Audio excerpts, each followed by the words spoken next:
Assalamualaikum warahmatullahi wabarakatuh. Selamat kembali kepada channel Luffy Osman. Dengan ini saya ingin mengucapkan selamat Hari Raya lah. Sedar tak sedar kita dah 18 hari beraya. Dan aku pun dah seminggu juga aku baru balik dari Turki. Aku seminggu dah kat Malaysia. Hari tu memang aku jet lag teruk, so aku terpaksa tangguh je buat storytelling video ni. Kali ni aku nak cerita tentang satu pengalaman aku kat satu tempat ni yang tak ramai orang Malaysia tahulah. Dan tempat ni memang sangat-sangat underrated. Asalnya aku nak buat vlog style lah, macam video aku dekat vlog dekat Dubai dan juga Emigrant Park. Tapi menangkan aku ambil video tu tak berapa banyak, so aku nak buat storytelling dan juga aku selitkan sikit video lah. So tanpa buang masa lagi, apa tunggu lagi, jom kita saksikan. The gap between the train and the platform. Okay, aku nak cerita sikit lah tentang perjalanan trip aku lah masa aku dekat Turki tu. Okay, aku pergi dengan isteri aku masa malam raya pertama tu, masa raya mengejut tu. So sepatutnya kita orang bertolak pada malam puasa terakhir, tapi memandangkan kerajaan umumkan yang raya awal sehari, so aku sempatlah beraya untuk bagi raya pertama tu. Dan malam tu aku dengan wife aku shoot pergi ke airport, dan kita orang transit ke Dubai selama 6 jam. Dan kita orang ke Turki teruslah. Dekat Turki tu kita orang sempat cover bandar Istanbul, Kapadokia, Afyon, Izmir, Alaşehir, dan juga kita patah balik Istanbul lah. Okay, tempatnya aku rasa underrated dan highlight bagi trip aku. Trip aku masa tu ialah Alaşehir ni. Okay, aku nak cerita sikit tentang sejarah tempat Alakati ni. Okay, Alakati ni ataupun dalam atau sebutan dalam bahasa Turki Alaşehir. Okay, dalam Turki I yang tak ada titik tu dia bunyi tau. So dia panggil Alaşehir. Okay, Alaşehir ni asal usul definisi ni adalah daripada bahasa Greece. Okay, dalam perkataan Alaşehir tu, maksud dia tersasut kalau lama sangat tak buat video. Alaşehir tu dia asalnya maksudnya garam dalam bahasa Greek. Tapi ada juga sumber menunjukkan yang definisi Alaşehir tu daripada perkataan Alaşehirli. Dalam Alaşehirli tu dalam bahasa Turki maksudnya lelaki dengan kuda merah. Sebab sejarah pada waktu dulu, zaman kerajaan Turk dulu, ada seorang panglima perang yang menjaga kawasan tu dan dia selalu membawa kuda dia yang warna merah. So bila orang Turki tu tunjuk Alaşehir, maksudnya lelaki tu menunggang kuda merah. So terjadilah nama tempat tu Alaşehir. Okay, kenapa Alaşehir ni ataupun Alakati ni sangat amazing? Sebab architecture rumah dia memang sangat-sangat lawa lah. Dia macam mengingatkan kita dekat Santorini tau. Kalau kau tahu Santorini ni dia macam kampungan cantik, lepas tu dekat tepi pantai, lepas tu rumah dia semua bentuk cubicle warna putih, tingkap warna biru.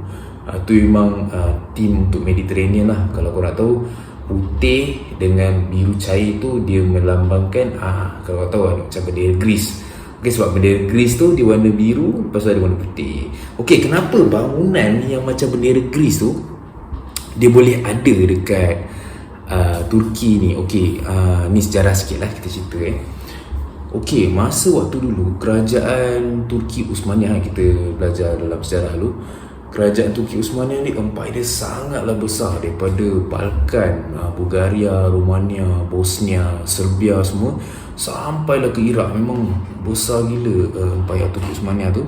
Tapi pada tahun 1920 something tak silap aku, kerajaan Turki Uthmaniyah tu runtuh. Dan Turki adalah pihak yang kalah semasa Perang Dunia Pertama. Jadi wilayah jajahan, bekas jajahan Turki Uthmaniyah tu dibahagi-bahagikan oleh pemenang Perang Dunia Pertama tu, iaitu Greece, France dan British. Okay, bila Mustafa Kemal Atatürk tu berjaya menawan semula Turki dan membentuk Republik Turki, Kemal Atatürk ni dia buat perjanjian dengan Greece untuk pertukaran orang. Okay, sebab dulu masa zaman Turki Uthmaniyah, orang Greece ni dikira sebagai rakyat Turki Uthmaniyah.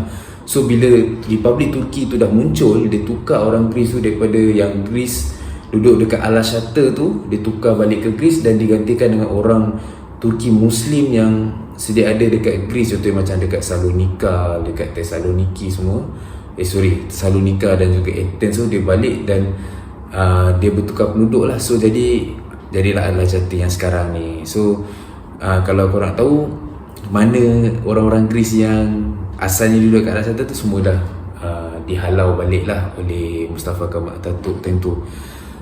Okey, apa yang menarik tentang Al-Hajati ni bagi aku, dia tak ada apa-apa lah sebenarnya. Okey, terus terang cakap, dia tak ada apa-apa. Dia macam satu pekan yang kecil lah. Tapi bagi aku, vibe dia sangatlah tenang weh. Kalau kau jalan, kau tengok hayati kedai-kedai tepi tu, memang dia mengingatkan kau dekat Santorini lah, kalau siapa pernah pergi.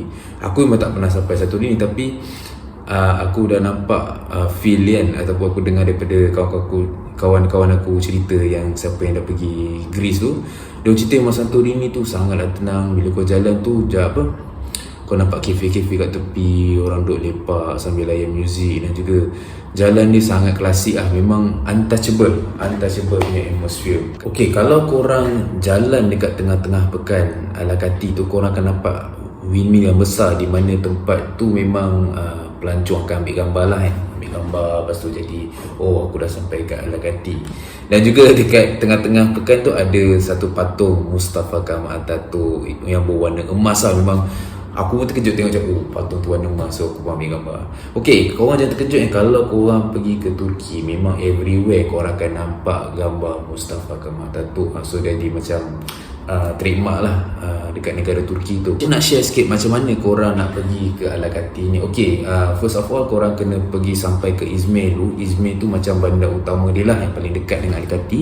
Dan korang akan naik bas, nama dia Cheshme Suriyet, dia warna putih lah, dekat Izmir bus station tu.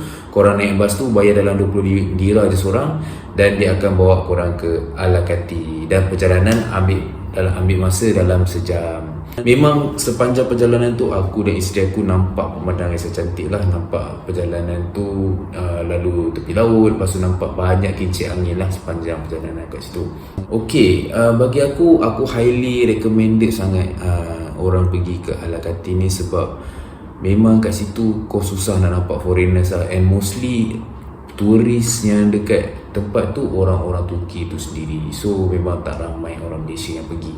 Dan bagi aku memang highly recommended korang semua pergi ke Al-Hajati.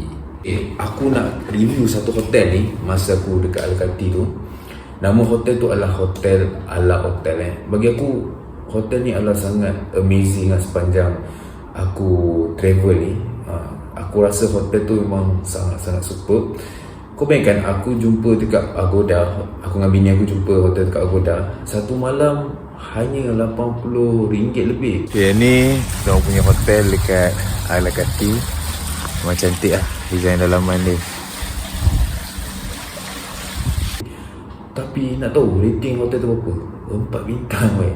4 bintang, dan hotel tu bukan hotel yang terbesar dekat Al-Hajati, sebab dia ada 25 bilik. Yang lain hotel semua 8 bilik je, sebab hotel-hotel ni pun dia guna rumah tradisional dekat situ kan. So memang tak banyak sangat bilik. Tapi hotel ni memang banyak bilik dan environment yang superb. Ada swimming pool lagi. Cuma aku tak boleh terjun sebab time tu cuaca sangatlah sejuk. So aku pun kesempatan lah jumpa dengan owner dia. Owner dia memang sangat humble. Aku yang nama dia Orhan. Aku terkejut gila, rupanya yang Orhan ni dia arkitek tau. Dia arkitek yang agak terkenal lah dekat Turki ni. Dia ada beberapa mega projek dengan Coca-Cola, dengan Turkcell. Turkcell tu dia macam Selcom lah, tapi kat Turki memang nama besar lah. Tapi dia memang humble gila. Dia sanggup jaga kaunter, layan tetamu kan. Dia layan tetamu dia macam kau tak tahu background dia tu siapa. And bila kau soal sidik baru kau tahu yang dia tu merupakan seorang arkitek. Dan sangat, bagi aku dia orang yang berjaya lah, orang berjaya. So sebab tu lah aku suka travel ni. Bila kau travel ni kau akan jumpa dengan orang yang sama minat dengan kau. Lepas tu bila kau soal sidik ni, rupa-rupanya dia ni merupakan someone yang hebat lah dalam kat negara dia.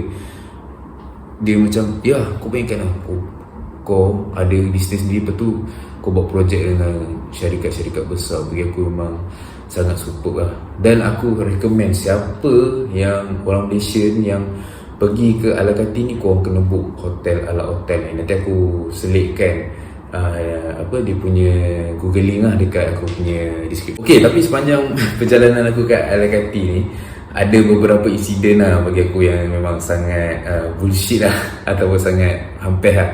Okay, ada 2 insiden. Satu, okay, aku nak cerita masa kita orang nak bergerak kat Alakati ni, kita orang time tu dekat Kapadokia. Okay, kita orang nak book bas ke Izmir kan. Okay, daripada Kapadokia ke Izmir tu kalau dah ikut dengan Google Map ambil masa dalam 9 jam lah. Tapi disebabkan tiket bas sold out, so aku dengan isteri aku terpaksa tukar plan. Kita orang kena divert ke Bandar Afion, lepas tu baru daripada Afion tu ke Izmir. Sebab tu lah aku mention dalam awal video tadi, aku sempat cover Bandar Afion kan. Sebabkan insiden tu. Sebab kita orang memang awal-awal ni kita orang plan, kita orang nak stay daripada Kapadokia ke Izmir. Sebab perjalanan tu ngam-ngam lah. Kita orang gerak malam, lepas tu sampai esok pagi kan. Tapi rupa-rupanya kita orang kena divert ke Afion, dan Afion tu ke Izmir. Okay, sebab kan baru aku pun tak sedar time tu, rupa-rupanya time tu cuti raya. So sebab tu lah tiket bas pun cepat habis lah. Tapi masa aku dekat Bandar Afion tu, bagi aku itu merupakan blessing in disguise lah. Walaupun aku rasa hampir sebab aku terpaksa tukar plan aku dan efek dekat kos perjalanan aku. Tapi aku rasa Afion tu merupakan bandar yang agak penuh dengan sejarah, tapi tak ramai orang Malaysia travel. Okay, kalau kau nak tahu makanan yang terkenal kat Turki ni ialah baklava, kebab semua dan Turkish delight. Okay, contoh macam kalau kita Malaysia, serunding yang paling sedap kat Kelantan kan. Okay, tapi kalau Turkish delight yang paling sedap ni, orang Turki cakap adalah daripada Afion. So kalau korang pergi Afion tu, korang akan nampak banyak gila kedai jual Turkish delight, atau dalam orang Turki panggil lokum lah. Okay, itu bukan insiden hampir lah tu. Kedua, satu insiden hampir lah bila bas silap drop off kita orang kat tempat yang sepatutnya. Okay, kan aku cerita daripada awal tadi yang aku daripada nak pergi Alakati tu, aku gerak daripada Izmir ke Alakati. Okay, kita pun naik lah bas yang Cheshmeh Suriat yang cakap 20 lira tu kan. Kita naik, lepas tu kita orang duk enjoy the view dalam sejam dan nak sampai Pekan Alakati tu lah. Masa aku dah sampai Pekan Alakati tu, aku macam biasa lah, aku akan buka Google Map nak tengok sama ada bas tu berhenti dah dalam pekan tu pun ataupun dah sampai kat bus station tu. Sebab bila korang travel kat Turki ni, bahasa memang sangatlah terbatas. Sebab dia memang tak tahu cakap English kan. So aku terpaksa lah buat inisiatif sendiri. Aku tengok Google Map, lepas tu bila dah nak sampai tempat tu, aku just cakap aku nak berhenti, aku turun kan. Okay, masa tengah nak sampai kat Pekan Alakati tu, aku tengoklah Google Map ni. Tengok Google Map ni macam tengoklah yang Kesa tu kan, nak sampai dekat pekan tu. Aku macam relax lagi. Sekali bila aku tak sedar, rupa-rupanya yang Kesa tu dia dah menunjukkan yang bas tu nak keluar ke pekan tu. Wife aku dah tegur cakap kena tengok Google Map sama ada dia turun kat tempat sepatutnya ke tak kan.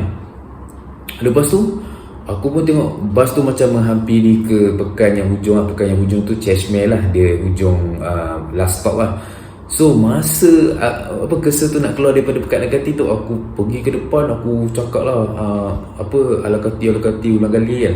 Nak stop tu, sekali dia bebel dalam bahasa Turki, aku tak faham. Dia cakap sekarang ni kita dah nak sampai kat bus station yang nak menghala ke Cheshmeh tu lah. Nama pekan tu Ilicha tu macam dalam 4 km je ke Alakati. So yang bus tu pun turunkanlah aku kan dekat Ilicha tu. Lepas tu sebaiklah aku ambil luggage aku dengan isteri aku semua turun. Lepas tu ada bus station depan tu. Lepas tu aku tanyalah dengan mamat Turki dekat jaga kaunter Cheshmeh dekat Ilicha tu. Sebaiklah mamat Turki tu dia faham sikit-sikit bahasa Inggeris. Lepas tu dia tunjuk aku naik bas kecil. Dia macam bas pekan lah. Memang comel gila.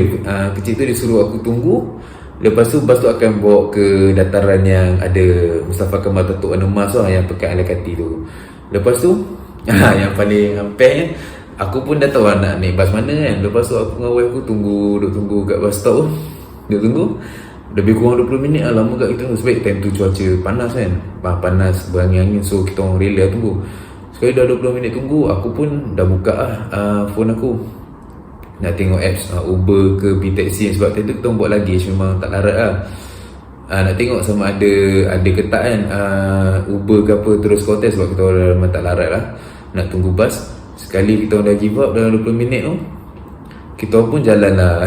So, aku dah pujuk wife aku lah sebab dalam Google Map menunjukkan jarak antara Ilicha tu dengan Pekalakati tu dalam 4 km berjalan je. So bagi aku macam 20 minit jalan kaki lah. So bagi aku agak bearable lagi lah, kita boleh tanggung lagi lah. Lepas tu masa wife aku nak jalan tu, sekali tiba ada bas on the way datang. Atau dia pun tegur Luffy ada bas tu, jom kita panggil tu. Aku pun lambai-lambai tangan lah kan. Lepas tu driver bas kecil tu berhenti, dia kata macam bahasa Turki nak pergi mana kan. Aku cakap Alakati kan. Terus baik dia, aku naik, aku rasa tambang dalam 5 lira, murah sampai ke Pekan Alakati. So sebaiklah daripada aku jalan kaki dengan bawa bag luggage yang berat kan. Okay, so bagi aku insiden kedua ni membuatkan aku macam, kalau korang nak membuatkan aku rasa hampir lah. Dan kalau korang nak pergi ke Turki, sorry aku lalu sikit, sasul sebab lama tak buat video. Kalau korang nak pergi Turki, selalunya bas tu dia tak akan berhenti dekat bus station lah. Kadang-kadang dia driver dia nak cepat, dia akan berhenti kat kau dekat dataran ataupun bus stop tepi jalan. So korang kena memang get ready lah. Selalunya kalau dalam masa korang buat research, dia orang akan cakap akan berhenti kat bus station, tapi aku rasa sebab ada perubahan kan, dia orang akan berhenti kat dataran ataupun tengah-tengah bandar tu, ataupun dekat bus stop tepi jalan. So korang kena aware lah. Dan bagi aku memang sangat challenging lah kalau kita tak faham bahasa Turki kan. Kita nak communicate dengan bus driver tu susah. Kita tak tahu bila bus tu akan berhenti. Lepas tu kita nak communicate tu memang sangat-sangat susah lah. So untuk sesiapa yang nak travel ke Turki tu, korang kena get ready lah dengan cabaran terutama sekali yang pasal bus ni lah. Okay, so itu saja perkongsian video aku kali ni. So terima kasih kerana sudi mendengar. Maaf sekali lagi sebab aku baru nak buat video. Aku baru pulih daripada busy dengan jet lag lagi. So kita jumpa dalam next video. Assalamualaikum. Ciao ciao.